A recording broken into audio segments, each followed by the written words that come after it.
All right, so let's pick up on the pancreas where we left off.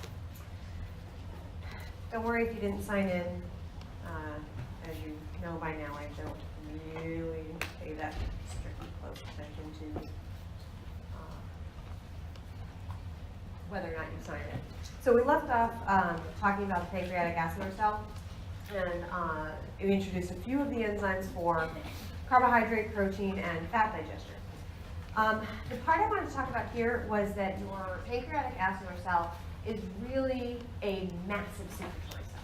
So all of those proteases are synthesized and packaged, targeted for the rough ER so that they can be synthesized and enter into the secretory pathway.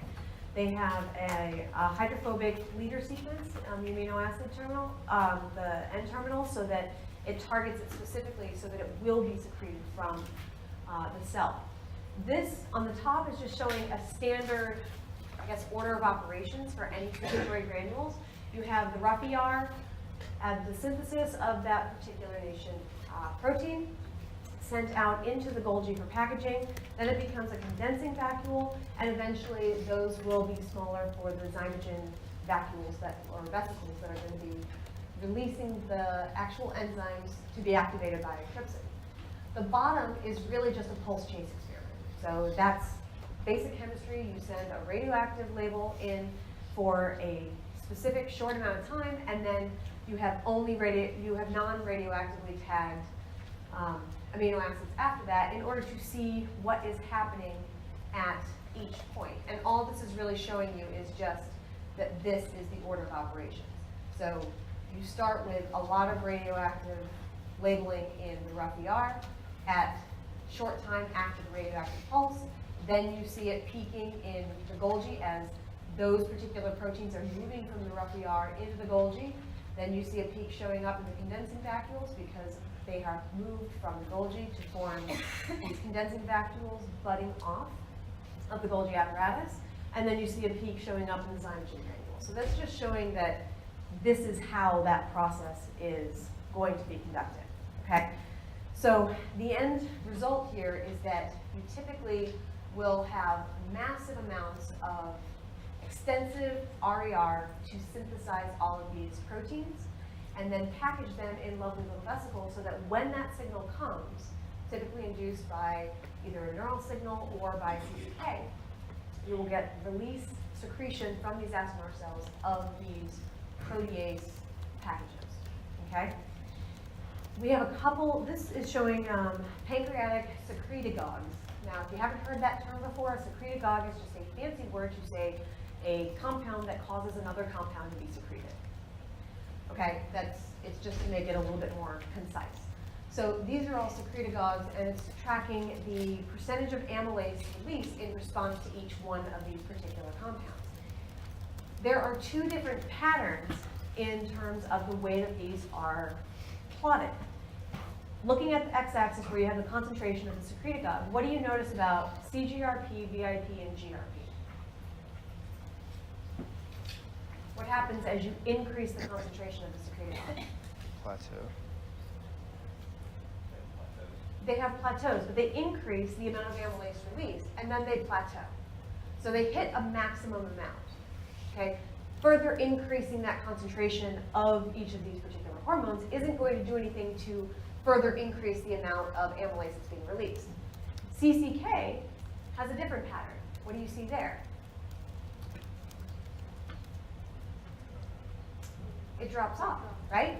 You have basically a biphasic effect. So as you increase the concentration, you typically see a sharp increase in the amount of pancreatic amylase that's being released. But you hit an ideal peak production, and any amount of CCK in the bloodstream that is higher than that actually has an inhibitory effect. It starts to shut down the rate at which that amylase is showing up. What do you think could be the reason why you would have a single molecule, a single chemical, that can cause this biphasic effect? How do your hormones cause a reaction? They have to bind to a receptor, right? It's a chemical response. You send a chemical out into the blood. The only way that a cell knows how to respond is if that chemical can bind as a ligand to a receptor. So how might you explain these two different effects? CCK has negative feedback at the receptor, so when you get more CCK binding to the receptor,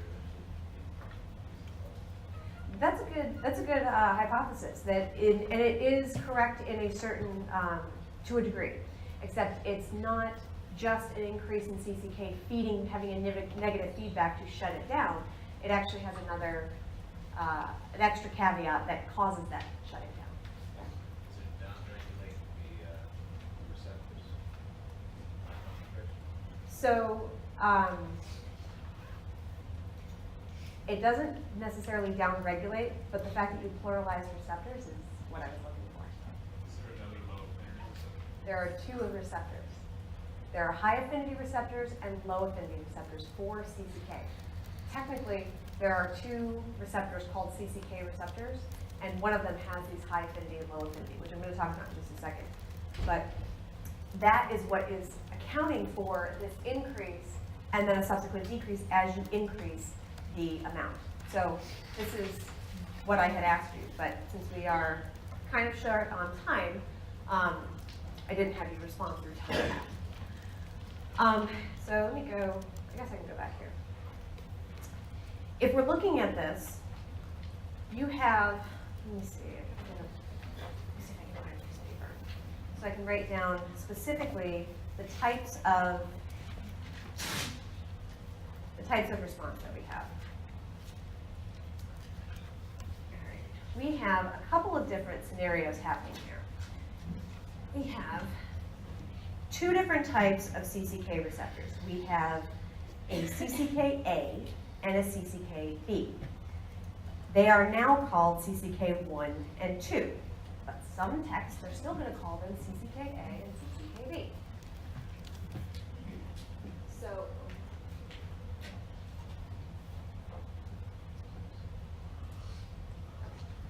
So we have CCKA and CCKB. Okay. First of all, the biggest difference between these two is this guy was named A for alimentary, meaning it was first identified in the alimentary canal, otherwise known as your gastrointestinal tract. Okay. It has somewhere around 500 to 1,000-fold higher affinity for sulfated CCK compared to gastrin and unsulfated CCK.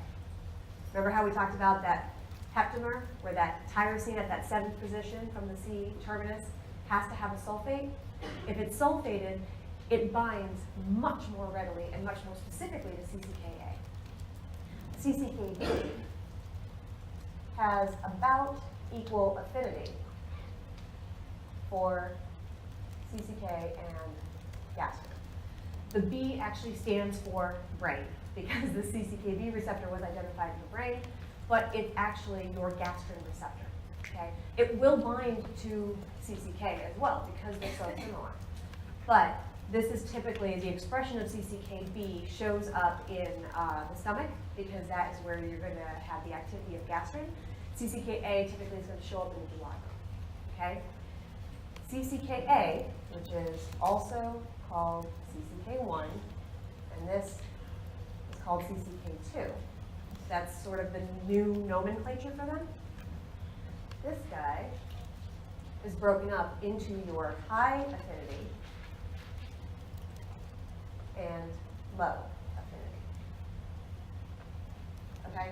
These high affinity and low affinity receptors are really there to account for that biphasic distribution that you saw in the ability to cause acinar cells to secrete their cluster of enzymes. Okay? The high affinity is going to stimulate acinar secretion. The low affinity is going to inhibit secretion from the acinar cells of the pancreas. The main difference between these two is that while they are both GPCRs. They are coupled to activating different G proteins. This one is going to activate a GQ, and this one activates a GS. Okay? Do you remember what the secondary messengers are for GQ and GS? What's GS?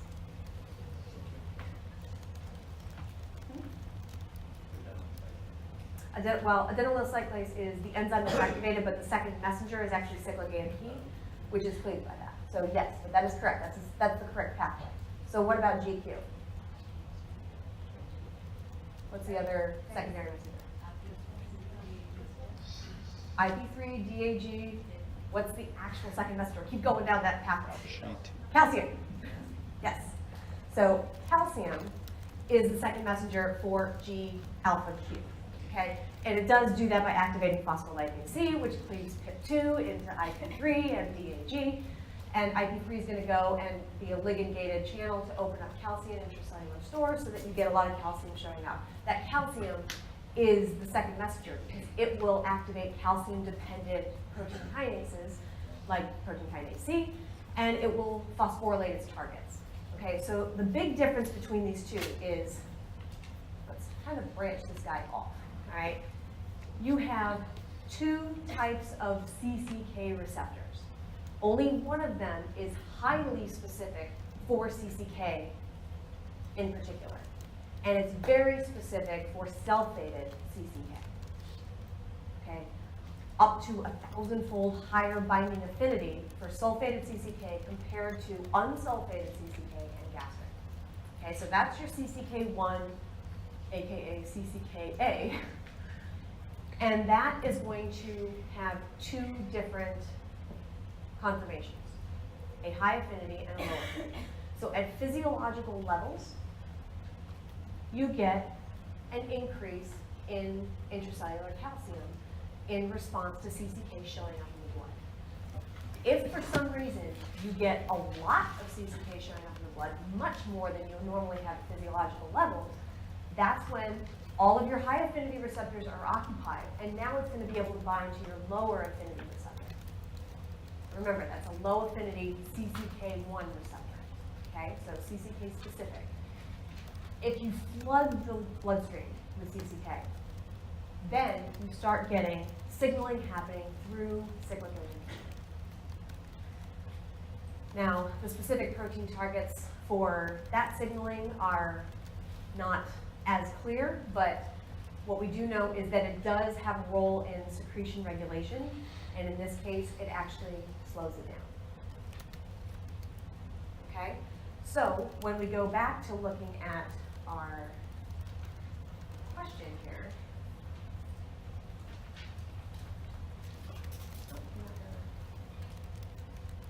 maximize progress. All right, so let's go back.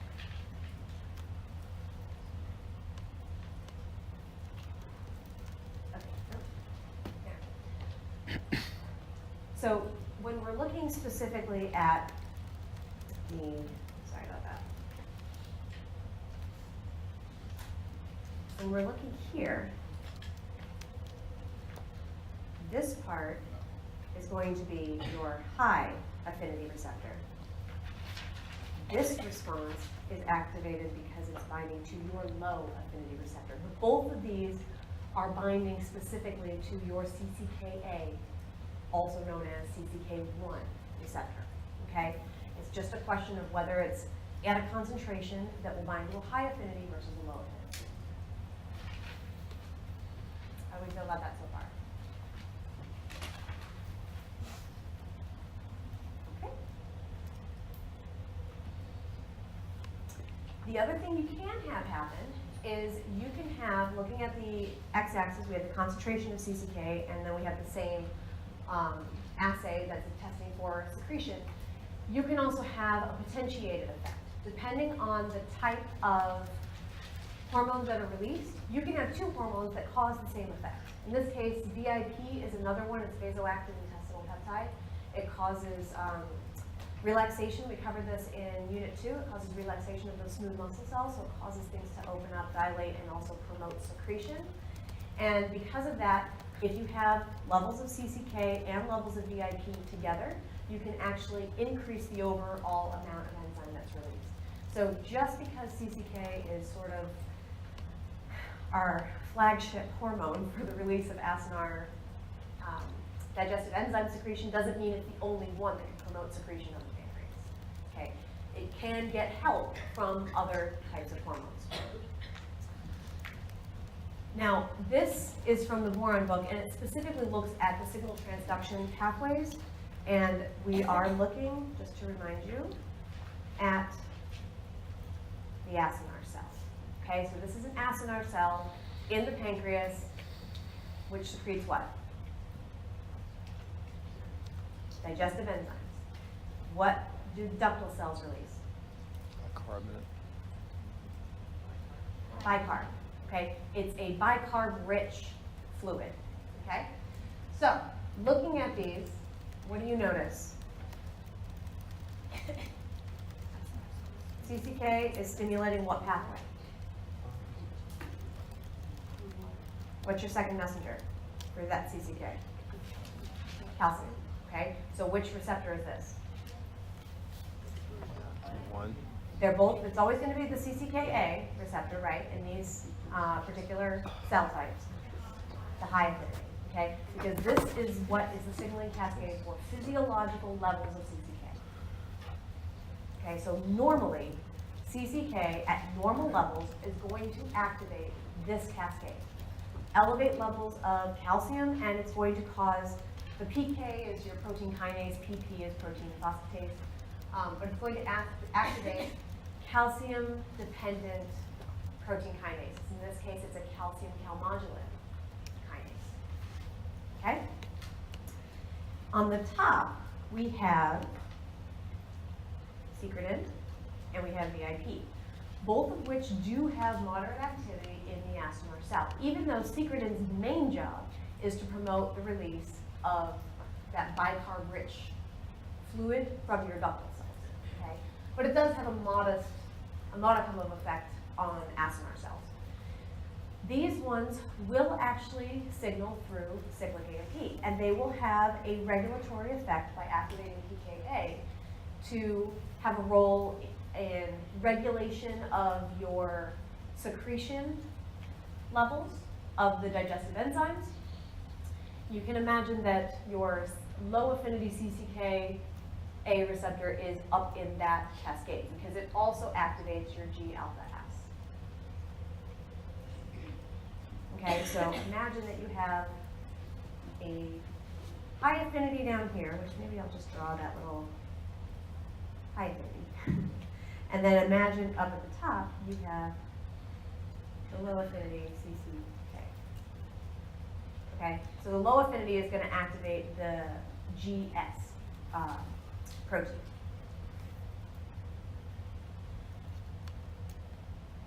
Okay?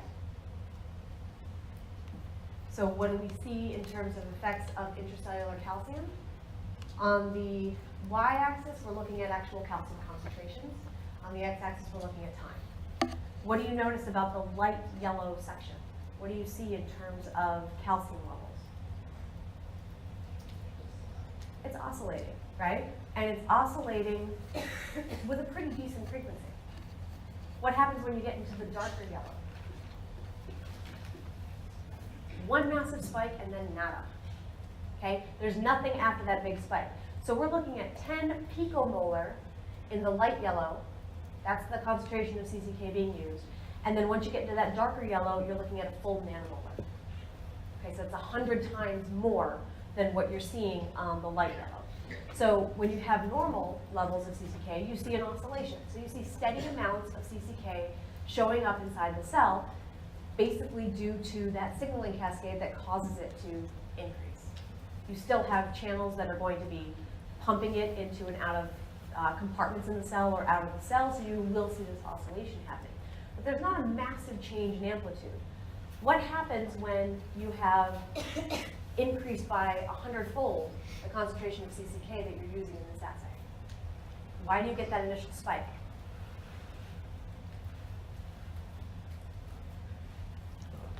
what causes CCK, what response to CCK causes elevated calcium, which receptor? High affinity. The high affinity. So just because you conduct the new experiment and you add a lot more CCK, doesn't mean that those high affinity receptors aren't still going to be activated. They still have a high affinity. They're still going to bind. The difference is that because there's so much CCK, all of those high affinity receptors are occupied. Now CCK is binding to the low affinity receptors, which causes the signaling cascade to shut down that amount of calcium. Okay, so you still get that initial spike, but then it goes away. And since calcium is necessary for the secretion or the activation of those calcium-dependent kinases to promote secretion of those vesicles, if you shut down the amount of calcium, you shut down the secretion of those digestive vacuoles. Okay? I know it's a lot. 2 different CCK receptors, and one of those is split into 2 different types, which respond by different secondary messengers. That's why it's important to make sure that you draw out a chart. That's why I wanted to draw it by hand so that we could walk through how everything changes. I included this one because it has a lot of great summary text. So if you missed any of the information I said, it's actually written out for you. This is from the boron, and again, we are looking at a pancreatic acinar cell. Okay, so the next slide, we're going to start looking at ductal cells. So I want to make sure that that's clear. This is looking at the pancreatic acinar cell. We already know it's going to release digestive vacuoles. Okay, we get a lot of protein being synthesized, packaged, and released. But you can't just release vacuoles of protein. There also needs to be a fluid in order to be able to carry all of those digestive enzymes through all of the different pancreatic ducts into the common duct for release into the duodenum. So you get an isotonic plasma-like fluid being released by the acinar cells at the same time. So how are we going to get that? Same as every other cell in your body, you have a sodium-potassium pump that generates that gradient. That gradient allows for sodium, chloride, and potassium to enter into the lumen of that cell.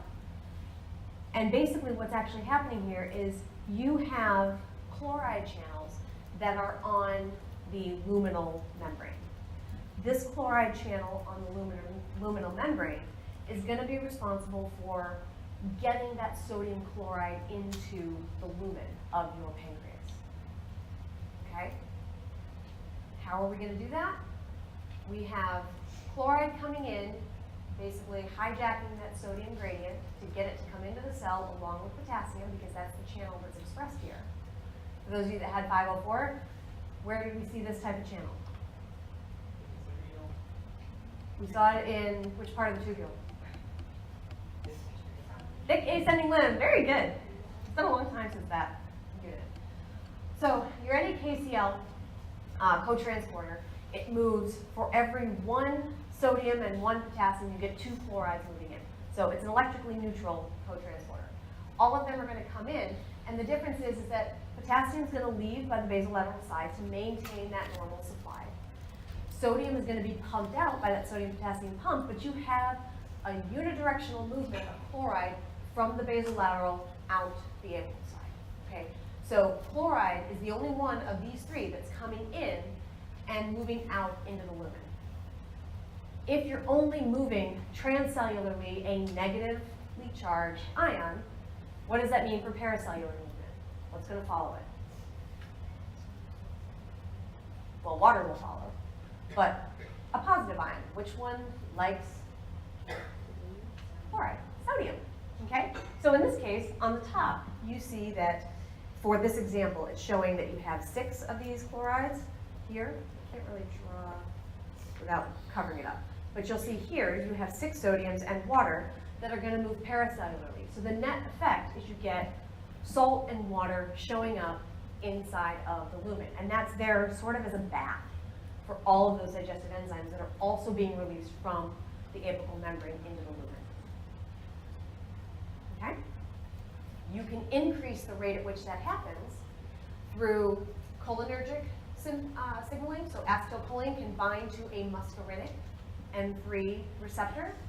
You also can have CCK that will bind to its receptor. These are which type, high affinity or low affinity, based on the secondary messenger? High. And both of them are going to increase levels of calcium, which will cause phosphorylation of that chloride channel and the potassium channel, which increases its open probability and increases the amount of channels that are able to conduct those ions. The more you can conduct those ions, the more you can move net movement of chloride from the interstitial space through the cell into the lumen, with sodium and water following paracellularly.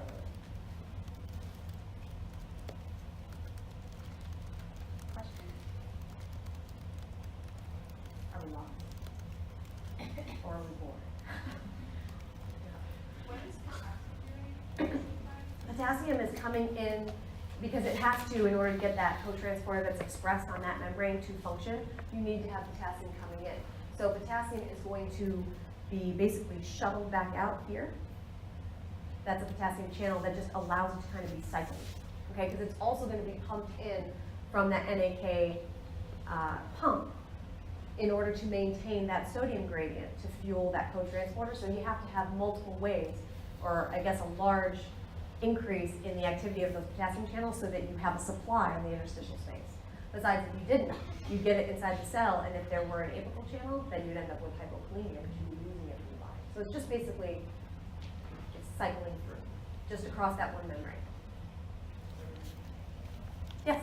Where on this picture would you see the low affinity receptors, or is it not even relevant? Well, no, they're here. I mean, this is still a pancreatic acinar cell. So all the channels that you saw before, all the receptors for the different hormones, they all still exist. They're just not shown on here for space Where purposes. would they be on this picture? It would still be on the basolateral side. The same thing we saw before. It's just that you typically don't have super high levels of CCK circulating in the blood. This is a normal function if you have physiological levels in response to a meal. They stay pretty consistent at a particular value, and that usually means the only one that's getting activated is your high affinity.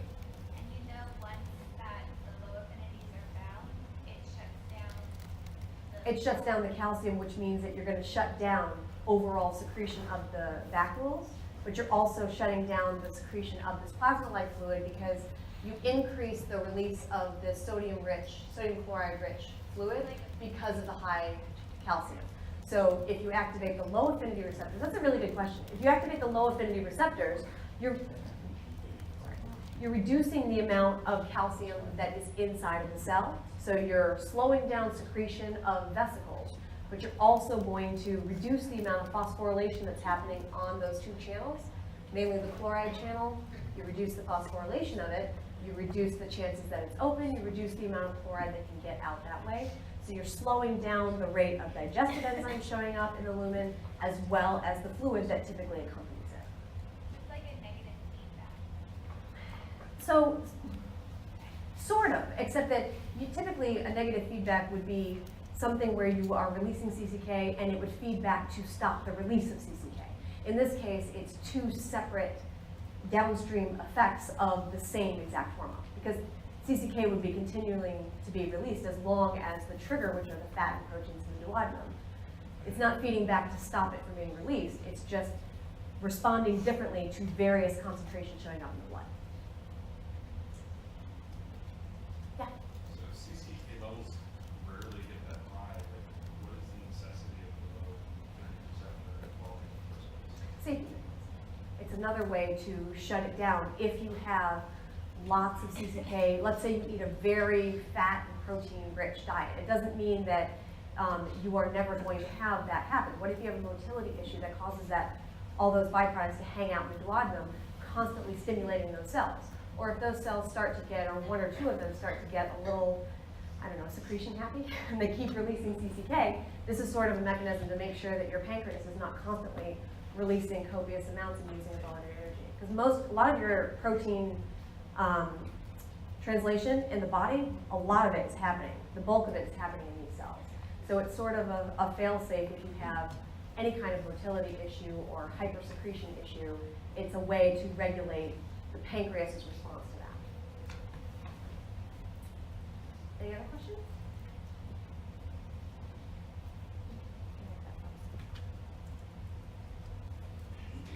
Okay, so let's look at bicarb.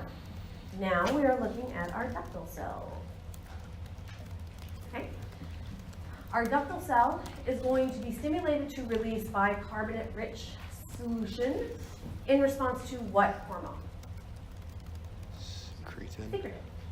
Secretin is going to act specifically on this chloride channel. Now, it also is important to note that this figure comes from Guyton et al., which likes to change. Actually, hang on. The lumen is orange and the interstitial space is blue in the other one, so let's do this. Blue for interstitial space. Oops. It's not letting me draw. Oh, that's fine. Okay, so interstitial fluid, and then we will have orange for the lumen, okay? It switches the way that they do it, their default is to have the lumen on the right and the interstitial on the left, but Boron's has it the other way around. So I will try to remember to highlight with the appropriate color so that you can correlate the two. So this is the same basic setup. We're looking at lumen where you're getting chloride coming into the lumen.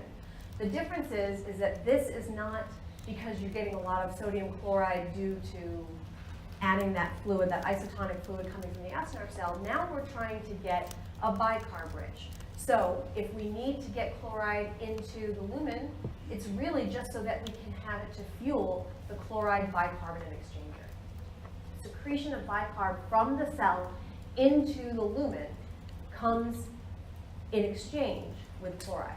So if you don't have a way to secrete chloride into the lumen, then you don't have enough chloride to be able to fuel that exchanger, and you won't get bicarb being released from the ductal cells. Okay? So this is a pretty simplified version showing you your sodium bicarb exchanger on the basolateral side. It shows you a sodium proton exchanger and your sodium potassium pump, as well as a potassium channel, all of which are going to show up on the next slide. But I wanted to point it out on here first to introduce the fact that secretin is going to act by increasing the opening probability of that chloride channel. That chloride channel is also called CFTR, cystic fibrosis transmembrane regulator, okay? It is a chloride channel that is present in the lumen. Moving all of that chloride, moving that bicarb, you're also going to draw sodium and water paracellularly. So I introduced it here because there's a lot of text on this one, but it gives you a really good example of what's actually going on. So if this is your pancreas ductal cell, okay? We're looking at the exact same setup, except again, we're looking at lumen on the left, and we're looking at interstitial on the right. The CFTR is up here. This guy is what is stimulated by secretin. Secretin will bind to its receptor on the basolateral side.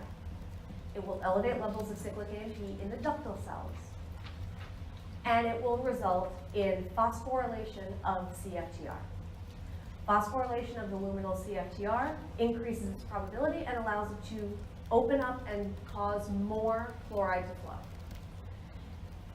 If you had a problem with that channel, so cystic fibrosis means that that CFTR doesn't work, right? It doesn't work properly. It's a single amino acid change that causes it not to function right.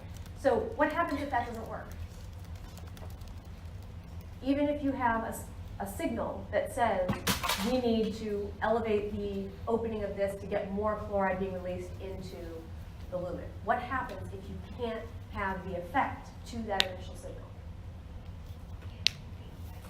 You don't get bicarb, okay? You don't get the release of bicarb in response to that chloride because there's only so much chloride that's going to be present in the lumen.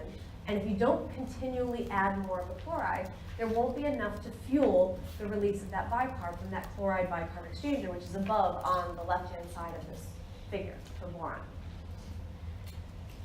So you tend to get what in somebody with cystic fibrosis in terms of the pancreas?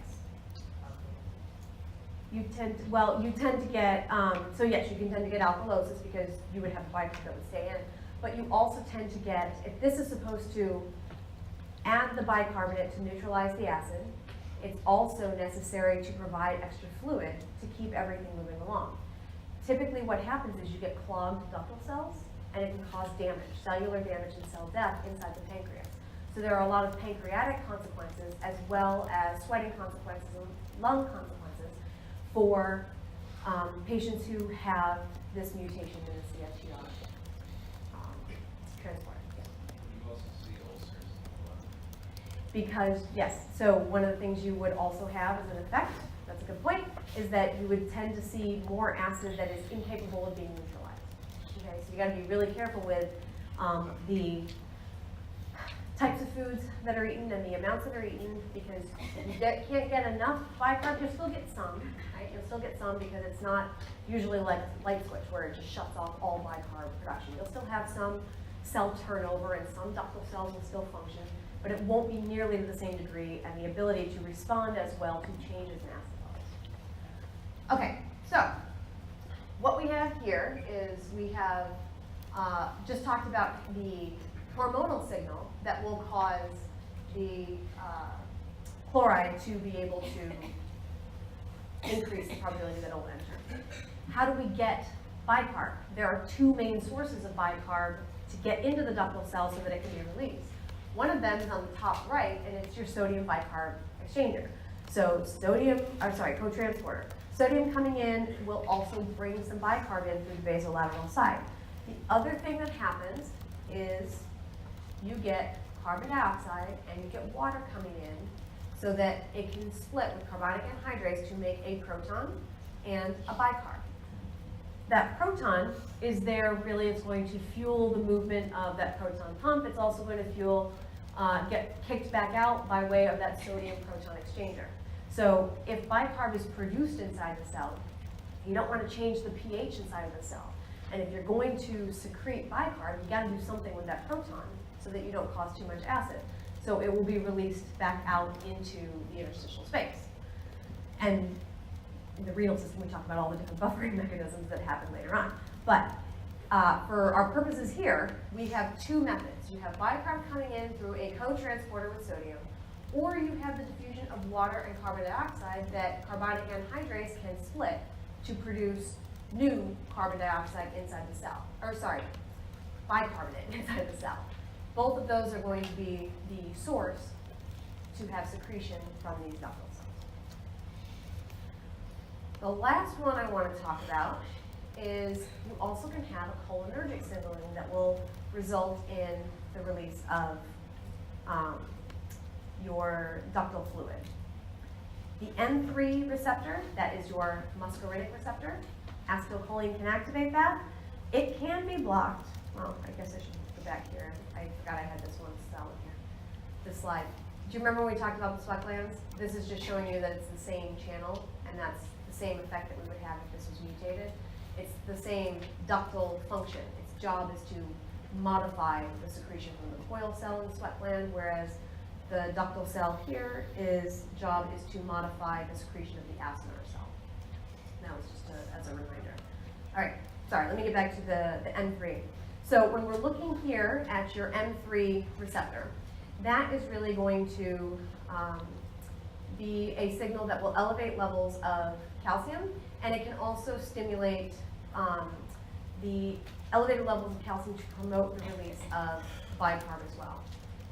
Don't worry too much about the ATP receptor and the outward rectifying chloride channel. Suffice it to say that activating CFTR seems to also promote ATP secretion into the lumen, which binds to a purinergic receptor that activates the ORCC to promote more chloride to go out. So it's sort of a dual-pronged process. So patients that have cystic fibrosis, I guess it is kind of important to know this. Patients with cystic fibrosis do have another mechanism by which they can actually have a little bit more chloride ending up in the lumen. But what happens with your cholinergic signaling is this acetylcholine will bind to its G-alpha-Q receptor, or G protein coupled receptor that is linked to GQ proteins, and it will activate those to elevate calcium, which also promotes the release of bicarb from the cell. A big player is atropine, produced by belladonna, produced by jimson weed, nightshade.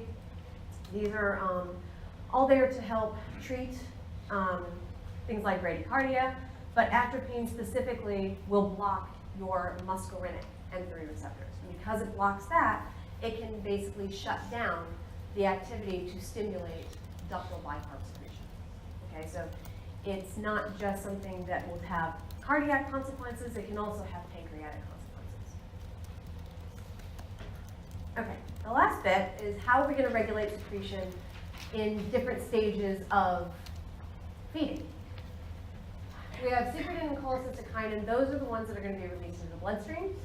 We have vagal signals that are going to come via acetylcholine into the acinar cells, and acid from the stomach will enter into the duodenum that will promote secretin being released, fats and proteins will promote CCK, and all of these are going to promote the release of not only the digestive enzymes, but also the ductal cell bicarbonate-rich solution. So, different stages. We have the cephalic and gastric phases. Really what I want to point out here is that you have a couple of different stages of digestion.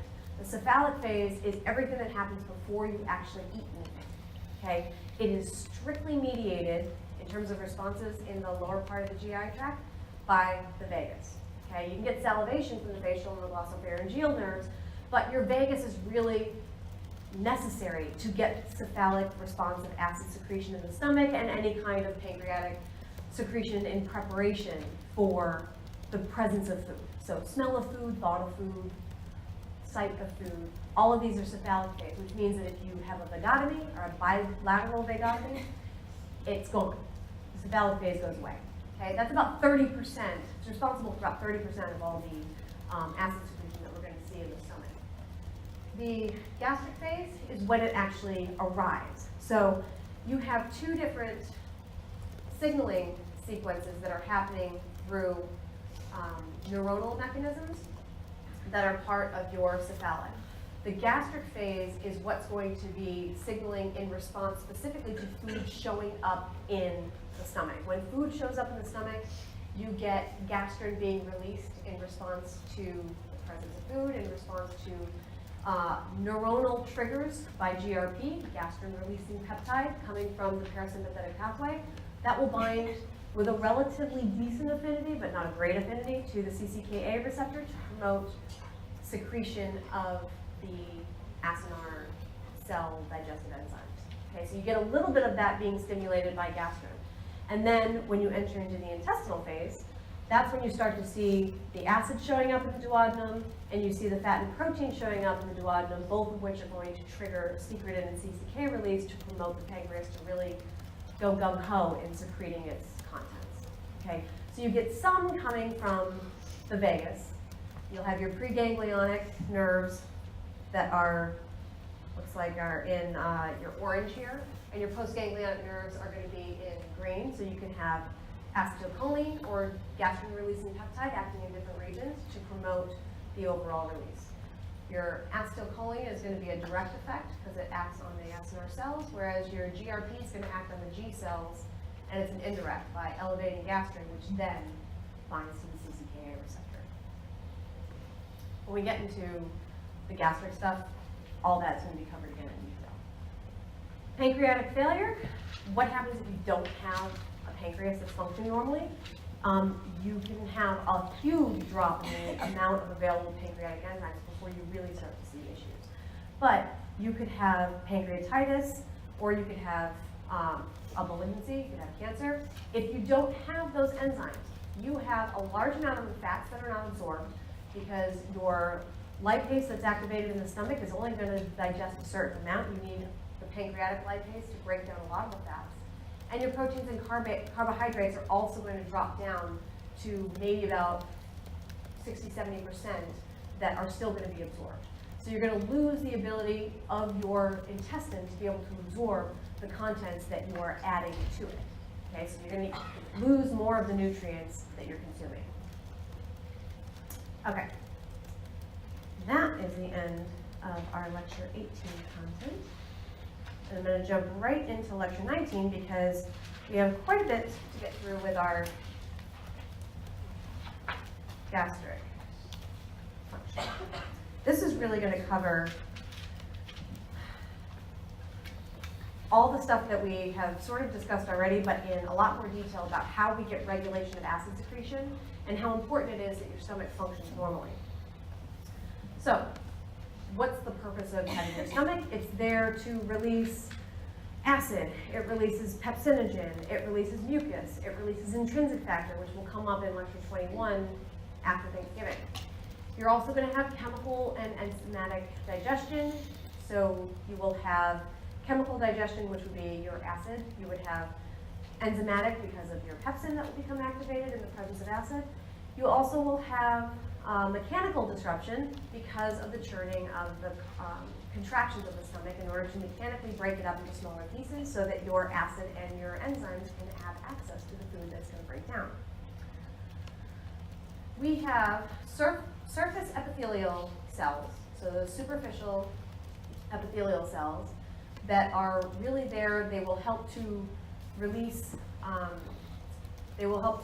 different content, but the neck cells are going to be your mucus secreting ones. These are going to become very important to protect the lining of the stomach. Stem cells are going to be a little further down. We're going to spend a lot of time talking about your parietal cells, your chief cells, and your endocrine cells. Your chief cells are part of your peptic. They're sometimes referred to as peptic cells because they release pepsinogen. And your parietal cells are called your oxinic cells. These are your acid secreting cells. Endocrine are the ones that are going to release the hormones. So you have two types of glands. Your gastric gland that releases all of these enzymes, acid. These are the different types of cells that are going to release. Parietal cells release acid. You get different types of other solutions released from your surface epithelial cells to get your intrinsic factor. Pepsinogen will be released by some of the chief cells that are present there, and your neck cells will release the mucus. Renin, R-E-N-N-I-N, this is different than the R-E-N-I-N we talk about with the renin-angiotensin-aldosterone system in the renal unit. It's also called chymosin. This typically peaks in production after the first few days of life. Its main job is to digest milk. Pepsin does a perfectly good job of digesting the proteins in milk. So renin, because the primary adaptation for the first food is going to be milk proteins, renin is highly expressed for those first few days, and then slowly pepsin sort of takes over for it and does the job after those first few days of life. That's what they put in cheese to make cheese. Sometimes, yeah. The pyloric gland, you have gastrin, mucus, and small amounts of pepsinogen. This is what's really happening down in the antrum region of the stomach. So, 3 cell types that we're going to talk about. You have your peptic cells, so your chief cells, and then you have your parietal cells that are going to release your intrinsic factor and your hydrochloric acid.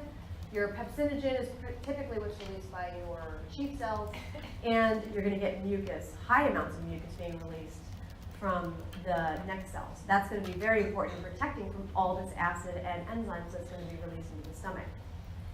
Most of your corpus, or the body, the upper proximal part is called the fundus. The whole region is called the corpus, or the body. The fundus is technically a specific region of that, but sometimes they're used interchangeably depending on what text you read. Pepsinogen, important pH values that you should know.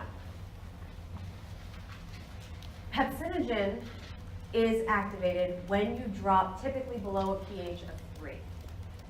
So normal pH of your stomach, basal levels of secretions of sodium chloride-rich secretions going into your stomach are coming from surface epithelial cells, and your pH is usually around 4 to 6. When you get a stimulation from parietal cells to release acid, that's when the pH drops below 2. Once it gets below 3, that's when you activate pepsinogen to pepsin. It doesn't need to be cleaved, it's activated by acid, okay?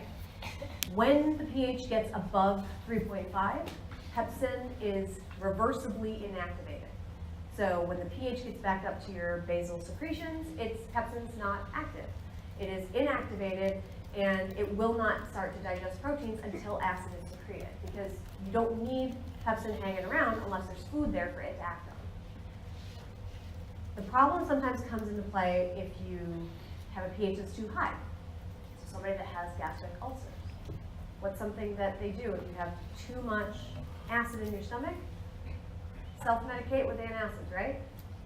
If you don't go to the doctor to get some kind of actual treatment, one of the first things you do if you have heartburn, if you're just feeling too acidic, is you take antacids. You gotta be careful with the amount, because if you take enough to get your pH in your stomach above 7.2, you irreversibly inactivate pepsin. Now, even if you acidify the stomach, pepsin doesn't get activated, okay? So you will release more pepsinogen, which can become activated, but the pepsin that's already floating around there, it'll basically slow things down and decrease the amount of proteins that can be digested. So this figure outlines the ones that we had already discussed. Enterochromatin-like cells, we're going to talk about how histamine stimulates acid relief. And then we have D cells and G cells. G cells are going to stimulate gastrin. They are present in the antrum of the stomach and in the duodenum. They secrete different types of gastrin. You guys remember the two types of gastrin we have? They're not complicated names. Big and little, okay? The G cells that are present in the antrum of the stomach release little gastrin, okay? That little gastrin is 17 amino acids, and it's much more potent, but it has a shorter half-life. The big gastrin is what's released by the duodenal G cells, and that doesn't have as strong of an activity, but it has a longer half-life in the blood, so it sticks around longer. So you can get gastrin released from the stomach directly, and you can also get gastrin released from the duodenum. D cells are going to release somatostatin, and it's basically the main one that's going to inhibit acid secretion. The pyloric gland, G cells I just mentioned, it's also going to have a lot of your mucus neck cells to promote the protection of that barrier. Your parietal cells have two different functions. You have a resting and an activator. So basically the two membranes, you have a luminal membrane that has this like canals, the canaliculi that are bulging in here, and then you have a bunch of these tubular vesicles. Those tubular vesicles house the HK pump. That proton potassium ATPase, that is your gastric HK pump, resides in those tubular vesicle membranes. When the cells become active in response to the presence of food, in response to neural stimulation from the brain, in response to the sight, smell, sound, thought of food, they fuse with these little canals. And the end result is a massive increase in the overall surface area, as well as the insertion of that HK pump. Normally, you don't get the HK pump showing up in contact with the lumen. That only happens if you activate parietal cells and fuse these tubulovesical membranes. This is just another way of looking at it. It's a little cleaner so you can see a little easier that once that fusion occurs, you have the appearance of microvilli because of that increase in surface area. And that allows for lots and lots of these proton potassium pumps to be inserted so you can get massive amounts of protons secreted into the lumen. So how does this work? This is your parietal cell. Okay? Oh, didn't show up.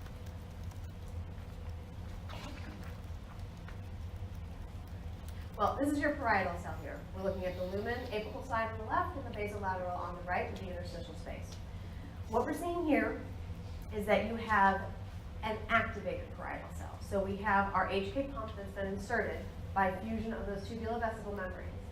And what happens here is the same principle that we saw happening before, except in this time, when you get the production of bicarb from the ductal cells in the pancreas, that bicarb is what's being released in the lumen. The proton is being reabsorbed in the interstitial fluid. It's reversed here.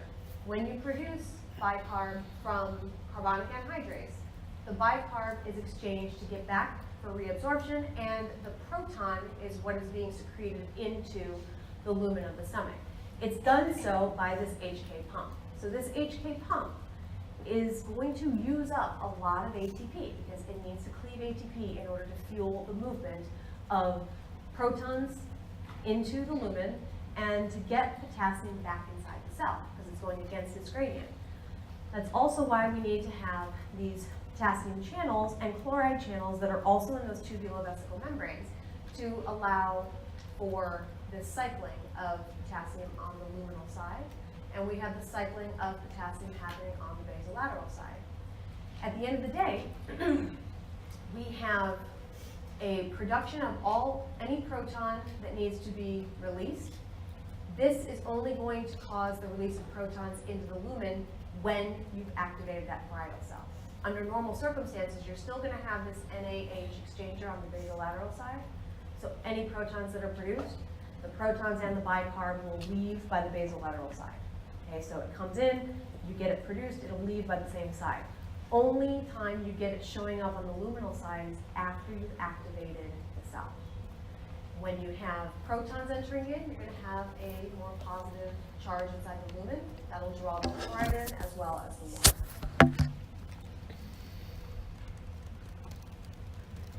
Okay. What organelles do we have to have a lot of in parietal cells, based on what you know about how they function when they're activated?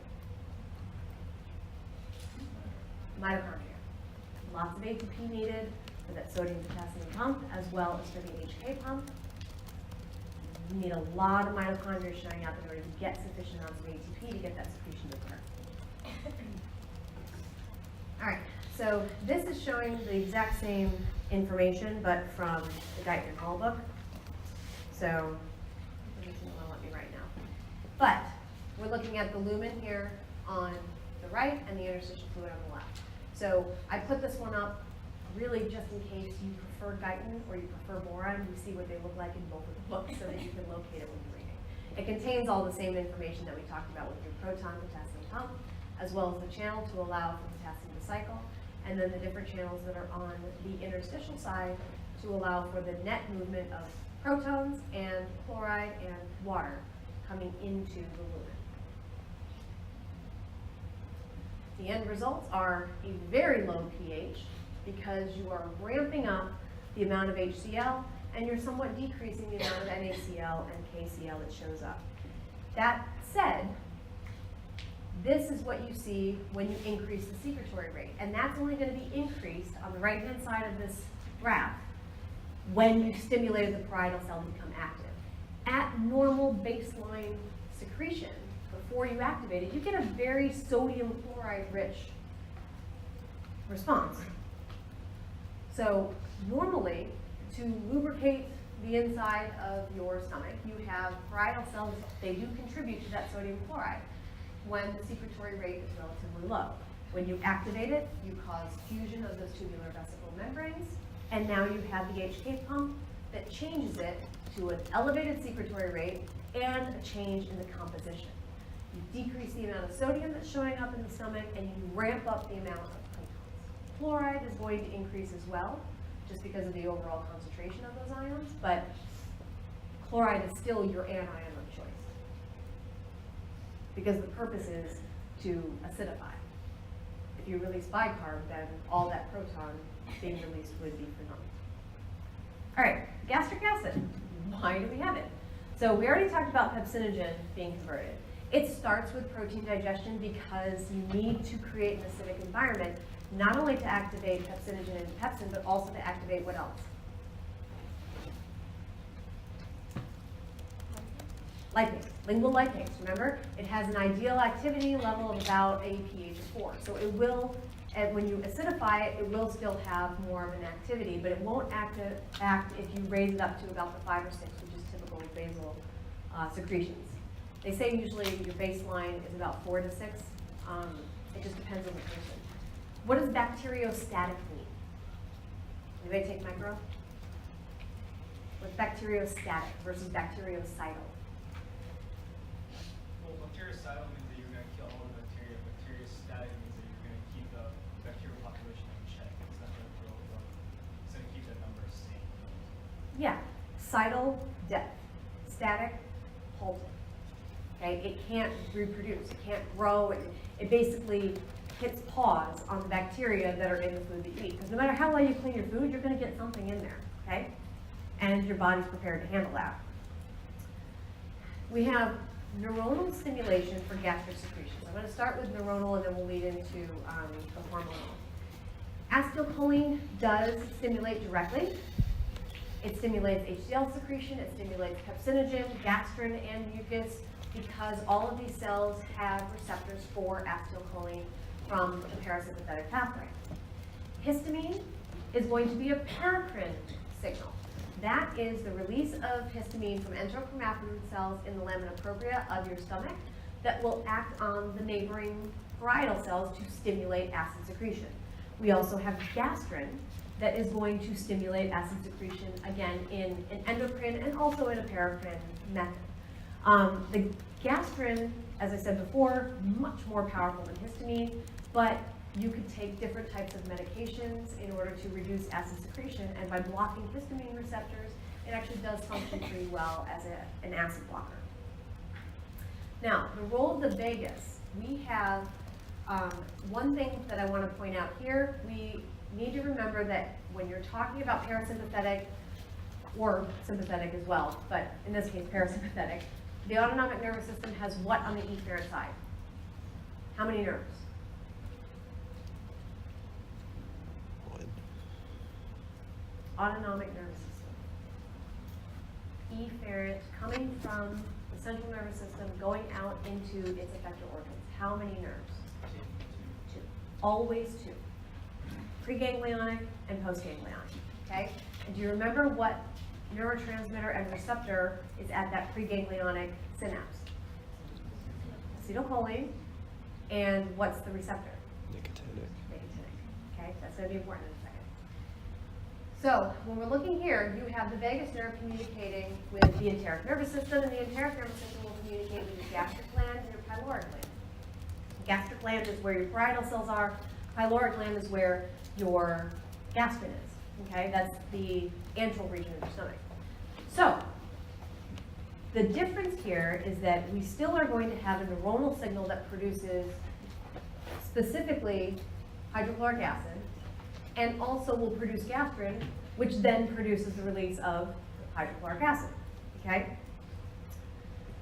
Atropine, remember what we talked about before with atropine? What specifically, oops.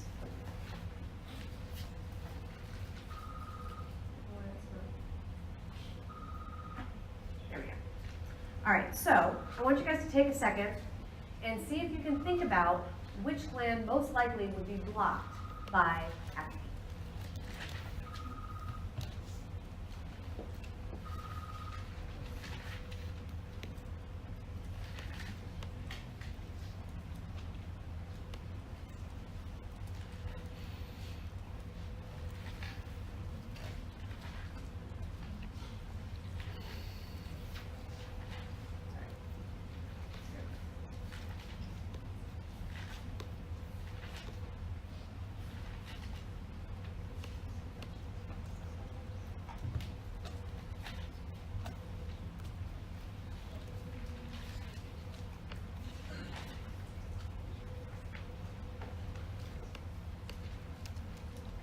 Got a 50-50 shot. All right, let's see. Okay, so we have, it's not that big of a difference. We got about 30 people that said gastric and about 20 people that said pyloric. So, the gastric gland will cause the block of the secretion, direct secretion, stimulation of HCl, because atropine blocks what? M3. Muscarinic M3 receptors. Why would atropine not affect the pyloric gland? Nicotinic. Any ideas? It's not nicotinic. Remember, your postganglionic are always, they're not gonna, the nicotinic is what you see in the sympathetic side. On the parasympathetic side, you see muscarinic receptors. So what would be an explanation for why you wouldn't see atropine affecting the pyloric gland? Doesn't have the muscarinic. It doesn't have the muscarinic receptor because it's not releasing acetylcholine. Okay? We have another hormone that I had mentioned, or another neurotransmitter that I had mentioned, that specifically triggers the release of gastrin. What's it called?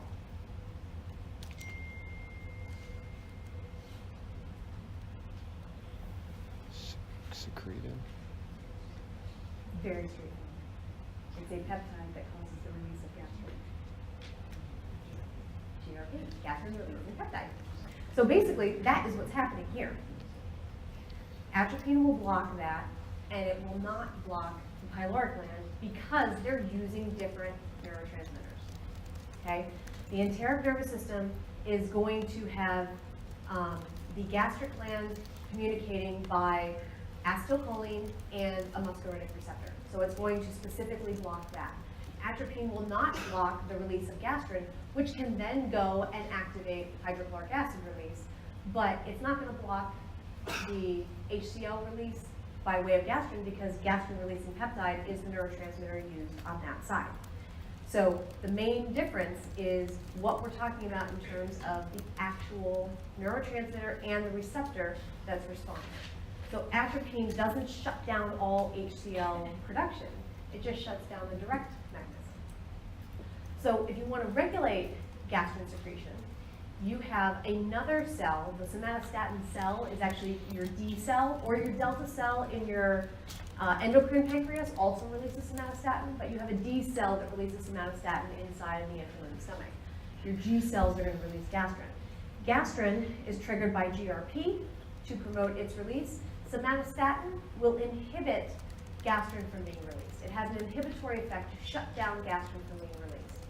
It's the trigger to stop acid production. And since gastrin does such a great job of stimulating acid production, it shuts it down mainly by acting on the gastrin to produce that slowing down of release.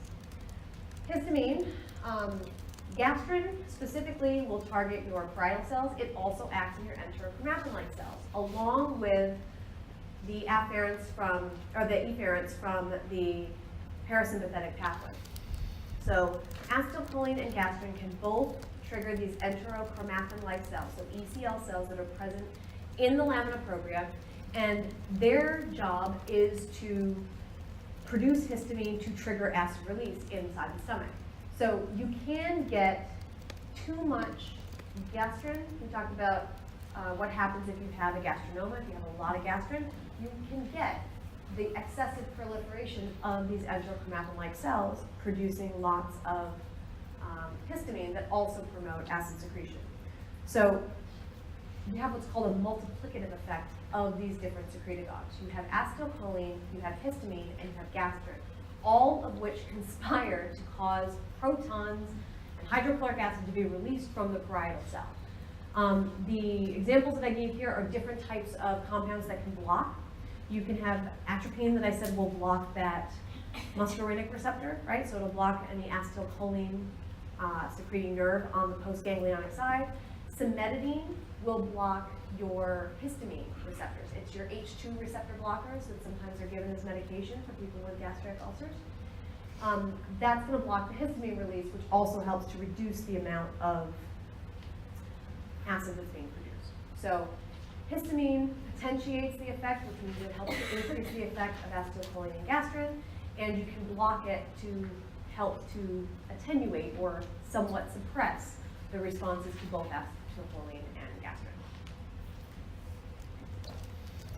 All right, so this just gives you a visual representation of what's happening. If these are your parietal cells, these are the three receptors we're looking at. You have acetylcholine receptor coming from the vagus nerve through the enteric nervous system to promote acid.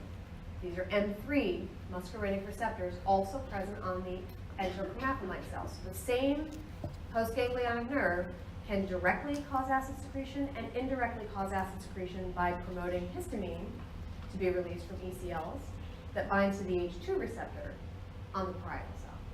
And then you have gastrin that can bind to both its receptor on the parietal cell and a receptor on the ECL cell, both of which are going to promote the secretion of whatever that cell produces.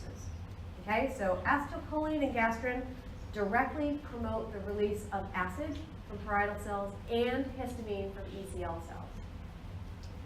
Histamine basically adds to the signal to get acid release. So these are three simultaneous activities that are all working together to ramp up that acid secretion so quickly.